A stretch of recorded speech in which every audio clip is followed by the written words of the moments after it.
Bonsoir et bienvenue au club des explorateurs de l'imaginaire ludique. Shadowrun avait déjà été traité en long et en large pendant la soirée spéciale que l'on avait consacrée au jeu en 2013.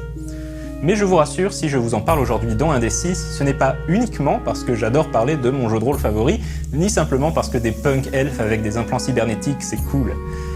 Il s'avère que 2 suppléments viennent de paraître qui chamboulent un peu la gamme.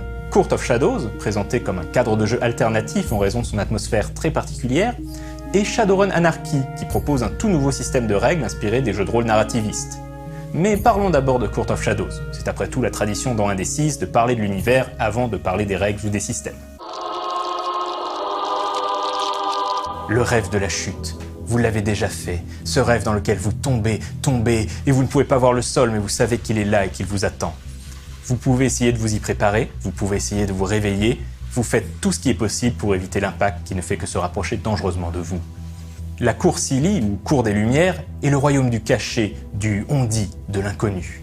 Des fées, des esprits et des créatures enchantées s'y mélangent, construisant des alliances, conspirant, complotant, jouant avec le royaume des humains, entre autres.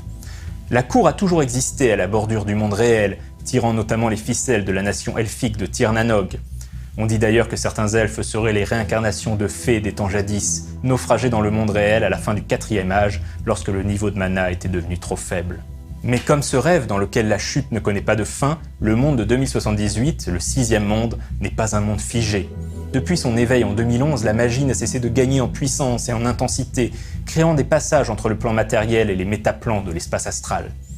Parfois, ces portes s'ouvrent accidentellement. En 2078, l'éruption volcanique de Yellowstone a brisé l'équilibre fragile entre les plans et ouvert une brèche vers le royaume féerique, obligeant les fées de la cour à prendre un rôle plus actif dans les affaires des mortels, et permettant aux méta-humains d'infiltrer la cour et prendre part à ses intrigues.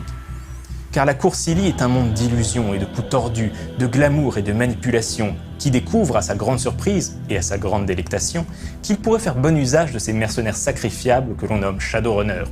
Et ce tant dans le plan matériel que dans le royaume féerique, si toutefois ces Shadowrunners peuvent se faire à ces étranges règles et coutumes archaïques que l'on ne transgresse pas impunément. À moins que ce ne soient les méga-corporations qui recrutent des runners dans leurs conflits pour être les premiers à nouer tel ou tel accord commercial avec les puissants maîtres de la cour, les Tuatha Dé Danann.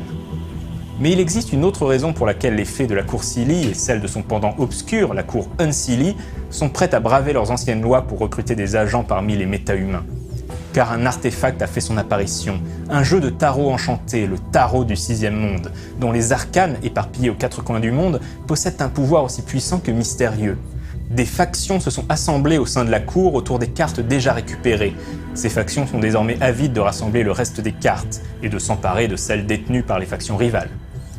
Désormais liés dans les ombres pour le meilleur et surtout pour le pire, le 6e monde et le plan féerique pourraient plonger ensemble dans l'abîme, et personne ne veut être réveillé quand ils toucheront le fond. Court of Shadows possède un ton très particulier, presque plus proche du monde des ténèbres que de Shadowrun. C'est d'ailleurs une habituée des univers White Wolf, Monica Valentinelli, qui a conçu ce cadre de jeu cyberféerique. C'est sans doute en raison de cette différence de style que l'éditeur Catalyst Game Labs a préféré le qualifier de cadre alternatif existant en marge de la continuité habituelle de Shadowrun, c'est-à-dire que les MJ qui trouveraient ça juste trop bizarre peuvent choisir de totalement l'ignorer.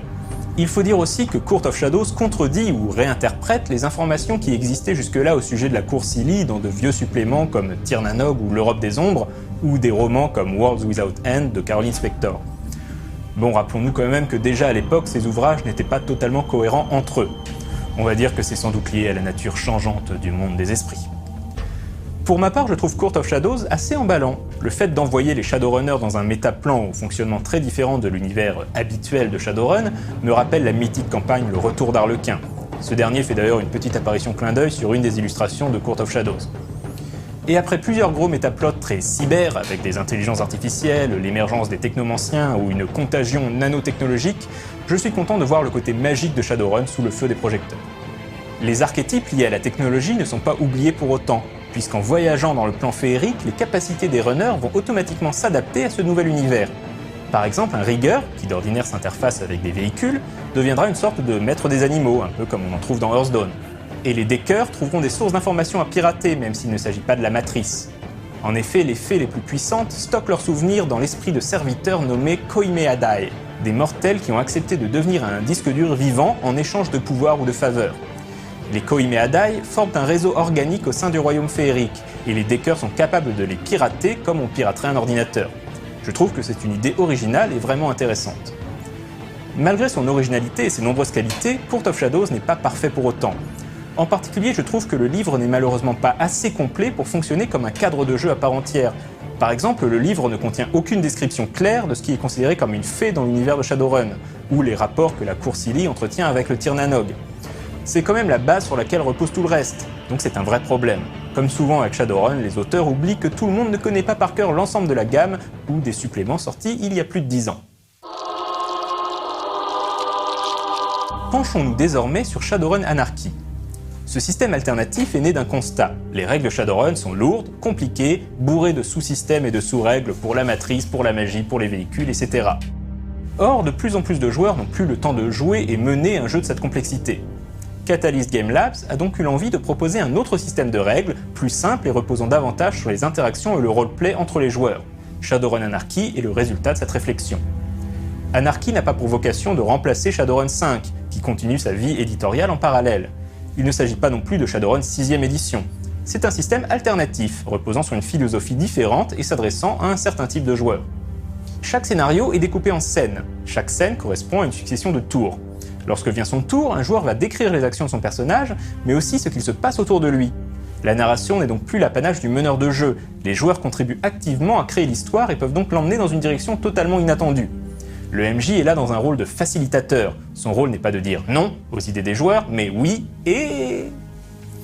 Chaque joueur possède des plot points, ou points d'intrigue, qu'il peut dépenser pour influencer les événements, y compris pendant le tour des autres joueurs.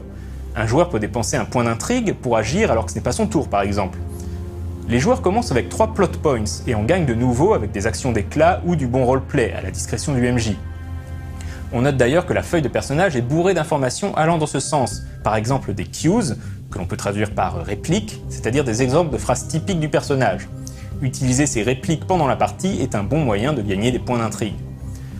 Les plot points dépensés par le joueur reviennent au MJ, qui peut à son tour les utiliser pendant les tours des joueurs. Le MJ n'est donc pas autorisé à interrompre la narration des joueurs pour ajouter des rebondissements de son cru quand ça lui chante. S'il veut le faire, il doit lui aussi dépenser un point d'intrigue. Au début de la partie, le MJ n'a qu'un seul point d'intrigue à sa disposition.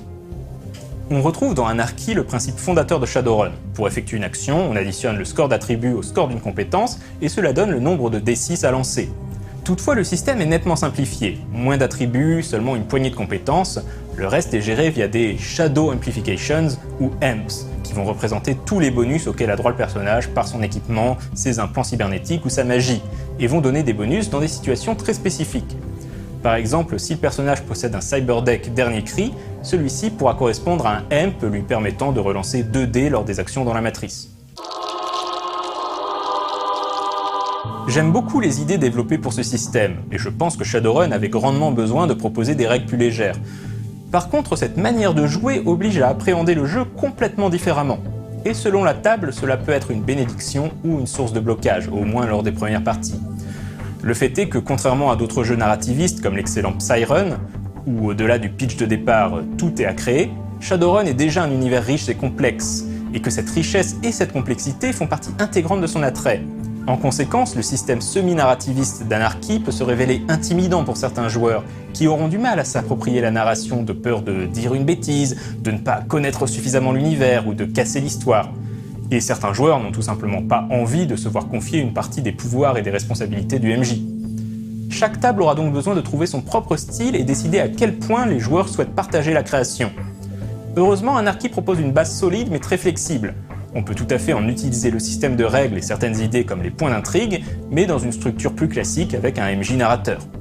Pour ne rien gâcher, le jeu inclut une trentaine de scénarios prêts à l'emploi, ainsi qu'une trentaine de personnages pré-tirés qui sont tous très bien écrits et invitent au roleplay. Quant à moi, je vous souhaite de bonnes fêtes de fin d'année et j'espère vous retrouver en janvier sur No Life. D'ici là, jouez bien!